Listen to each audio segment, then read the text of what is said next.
BTR চৰকাৰৰ ক্ৰীড়া আৰু যুৱ কল্যাণ বিভাগৰ পৰা আমাৰ বিটিআৰ প্ৰধান শ্ৰীযুত প্ৰমোদ বড়ো ডাঙৰীয়াৰ নেতৃত্বত ফুটবলৰ এটা মেগা ইভেণ্ট আমি কৰিবলৈ গৈ আছোঁ।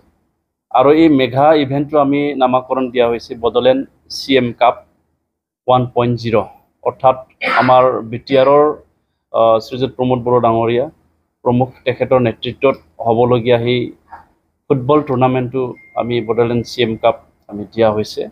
বিটিআৰত থকা 5খন জিলাৰ 420টা VCDCত এই মেগা ইভেণ্ট আমি কৰিবলৈ গৈ আছোঁ।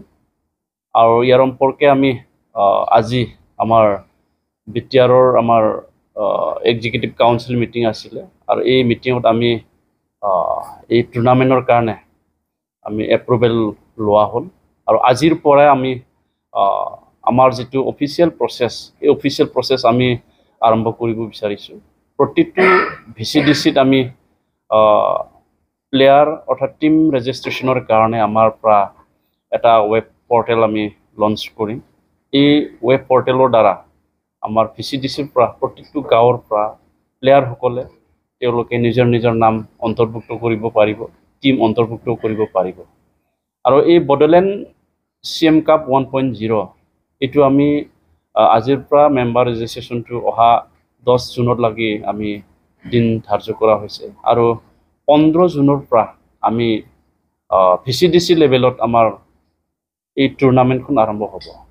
আৰু আমি প্ৰতিটো VCDCত যিসকলে VCDCত চেম্পিয়ন হ'ব তেখেতসকলৰ কাৰণে আমি প্ৰাইজ মানি ৰখা হৈছে। চেম্পিয়ন টিমক আমি 7,000কৈ দিয়া হ'ব, আৰু আমাৰ ৰানাৰ্ছ আপ যিটো টিম থাকিব তেওঁলোকক 5,000, আৰু বেষ্ট প্লেয়াৰ্ছ তেওঁলোকক 2,000 টকাকৈ দিয়া হ'ব। এইটো হ'ল VCDC লেভেলৰ কম্পিটিশ্যন। আৰু প্ৰতিটো VCDC লেভেলত যিবিলাক টিমে চেম্পিয়ন হৈছে তেওঁলোকে নিজৰ নিজৰ কনষ্টিটুৱেঞ্চিত আৰু কম্পিটিশ্যন হ'ব। উইথিন ওন কনষ্টিটুৱেঞ্চি BTC কনষ্টিটুৱেঞ্চিত তেওঁলোকে কম্পিটিশ্যন কৰিব লাগিব। আৰু সেইটো আমি চেম্পিয়ন টিমক 10,000কৈ দিয়া হৈছে, আৰু ৰানাৰ্ছ আপক 7,000, আৰু বেষ্ট প্লেয়াৰক 3,000। আৰু যিসকল কনষ্টিটুৱেঞ্চিৰ পৰা এটা এটা চেম্পিয়ন টিম তেওঁলোকক ছিলেকশ্যন কৰা হ'ব, আৰু এটা এটা কনষ্টিটুৱেঞ্চিৰ পৰা যি টিমে চেম্পিয়ন হ'ব তেওঁলোকে নিজৰ নিজৰ চিভিল ডিষ্ট্ৰিক্ট মানে চেম্পিয়নৰ কাৰণে বা ডিষ্ট্ৰিক্ট লেভেল কম্পিটিশ্যনৰ কাৰণে তেওঁলোকে অংশগ্ৰহণ পাৰ্টিচিপেট কৰিবলৈ সুবিধা পাব। আৰু ডিষ্ট্ৰিক্ট টিম যোনে চেম্পিয়ন হ'ব তেওঁলোকক আমি চেম্পিয়ন টিমক 25,000, আমাৰ ৰানাৰ্ছ আপক 15,000, আৰু বেষ্ট প্লেয়াৰক 5,000। আৰু যিসকল ডিষ্ট্ৰিক্টৰ পৰা চেম্পিয়ন হ'ব এটা এটা টিম তেওঁলোকক কাউন্সিল লেভেললৈকে আমি কম্পিটিশ্যনৰ সুবিধা দিয়া হ'ব। আৰু কাউন্সিল লেভেলত আমাৰ বিটিআৰত বৰ্তমান 40 কনষ্টিটুৱেঞ্চি আছে। এই 40 সমষ্টিৰ ভিতৰত এটা কম্পিটিশ্যন হ'ব যিটোক আমি কাউন্সিল লেভেল কম্পিটিশ্যন বুলি কোৱা হৈছে। আৰু কাউন্সিল লেভেলত যোনে চেম্পিয়ন হ'ব তেখেতসকলে 1.5 লাখ পাব। তাৰপিছত ৰানাৰ্ছ আপ টিমে পাব আমাৰ 1 লাখ। থাৰ্ড প্লেচ আমি কৰা হ'ব যিসকল ছেমিফাইনেল বা আমাৰ ফাইনেলত ছেমিফাইনেলত মানে যিসকলে হাৰিছে তেওঁলোকক থাৰ্ড প্লেচৰ কাৰণে খেলোৱা হ'ব। তেখেতসকলক আমি 50,000 দিয়া হ'ব থাৰ্ড প্লেচ যিবিলাকে পাব। আৰু বেষ্ট প্লেয়াৰক 10,000, আৰু বেষ্ট গলকিপাৰ আমি ছিলেকশ্যন কৰিম, তেওঁলোকক 10,000কৈ দিয়া হ'ব।